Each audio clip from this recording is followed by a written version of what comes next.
एक बहुत ही सुंदर सा गांव था। उस गांव का नाम रामपुर था। उसी गांव में एक तिवारी सेठ नाम का एक आदमी रहा करता था। दरअसल तिवारी सेठ ही उस गांव का सरपंच था और उस गांव का मुखिया भी था।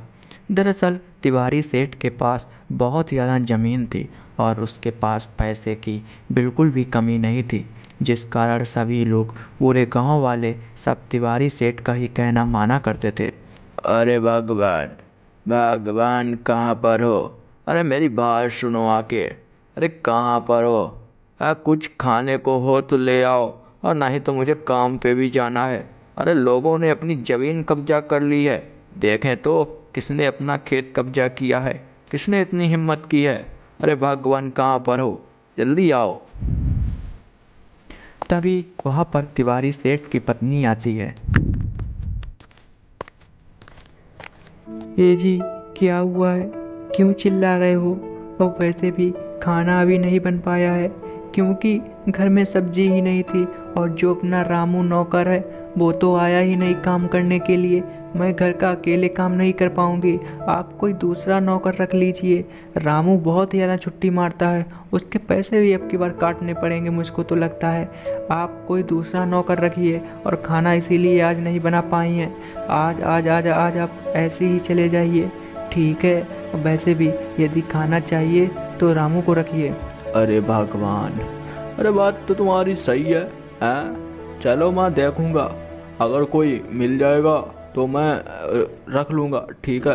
वैसे भी मैं गांव में ही जा रहा हूँ और लोगों ने अपनी जमीन कब्जा कर ली है, और मैंने सुना है लोग अपने खेत हथिया रहे हैं। तो मैंने सोचा देखें कितने किसमें इतनी हिम्मत है जो अपने खेत कब्जा कर रहा है? तो इसीलिए मैं जा रहा हूँ, ठीक है। ऐसा कहकर तिवारी सेठ अपने खेत की देखभाल करने के लिए अपने घर से निकल पड़ता है।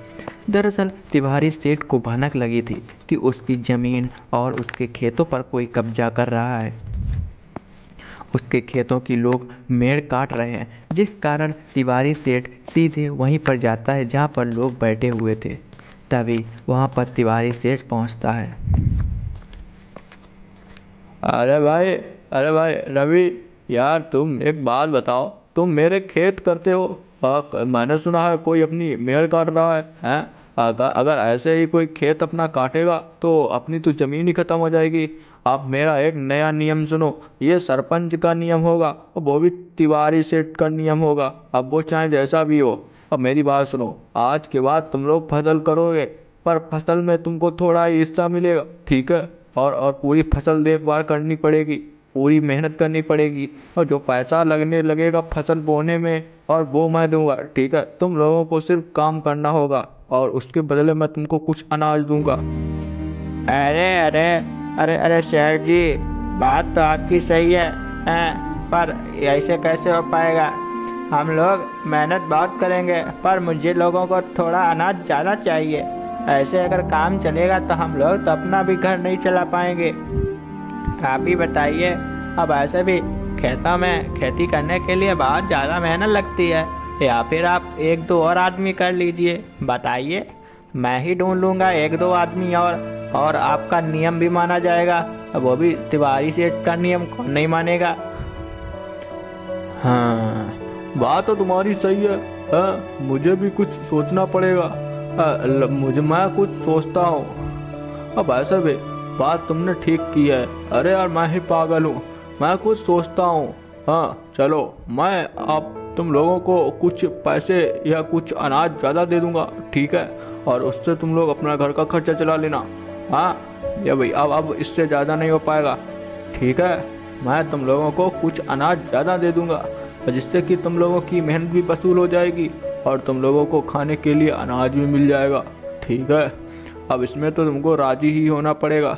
और वैसे भी अब इतने खेत भी नहीं बचे हैं अपने पास। गांव भर में सबसे ज़्यादा ज़मीन थी, लोगों ने धीरे धीरे सारी ज़मीन हड़प ली है। अब मुझे अब लगता है केस ही करना पड़ेगा, पुलिस के पास जाना पड़ेगा, तभी ज़मीन मिलेगी। तभी वहाँ पर एक आदमी उठकर चला जाता है। तभी वहाँ पर तिवारी सेठ को उस आदमी पर संदेह होता है, क्योंकि वह आदमी अपने आप बिना कुछ कहे वहाँ से उठकर चला जाता है। तिवारी सेठ भी उसका पीछा करने लगता है, परंतु तिवारी सेठ को वह आदमी नहीं दिखता है, जिस कारण तिवारी सेठ अपने घर जाता है और शाम हो जाती है। तिवारी सेठ अपने घर में ही सो जाता है। दरअसल तिवारी सेठ पूरे दिन की थकावट के कारण बहुत ही ज़्यादा थक गया था और घर पहुंचते ही सीधे वह अपने बिस्तर पर लेट जाता है और सोने लगता है। तिवारी सेठ अब प्रातःकाल अपने खेतों की बात करने के लिए प्रातःकाल की बात रख देता है, जिस कारण अभी तो रात हो जाती है। तभी प्रातःकाल होती है और उसी गांव में एक किशन नाम का भी एक आदमी रहा करता था। किशन बहुत ही ज़्यादा आलसी था। वह काम बिल्कुल भी नहीं किया करता था, पूरे दिन सिर्फ सोता ही रहता था। उसका काम करने में बिल्कुल भी मन नहीं लगा करता था। तभी किशन की आंखें खुलती हैं और तभी किशन एकदम से बहुत ही तेज तराक से उठकर बैठ जाता है। अरे यार, अरे अरे, मेरे तो कुछ समझ में ही नहीं आया। अब कब सुबह हो गई यार, कुछ समझ में ही नहीं आता है क्या काम करूं।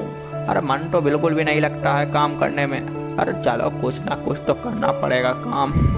अब ऐसा मेरा मन कहता है क्यों ना तिवारी सेठ के पास जाया जाए। अब ऐसे भी उसके पास खेत ज़्यादा हैं, उसी से खेत ले लूँगा और कुछ काम करूँगा। ऐसा कहकर सीधे किशन तिवारी सेठ के घर की ओर जाने लगता है। दरअसल तिवारी सेठ का घर काफ़ी दूर था, जिस कारण किशन को तिवारी सेठ से मिलने के लिए काफ़ी समय लगता है।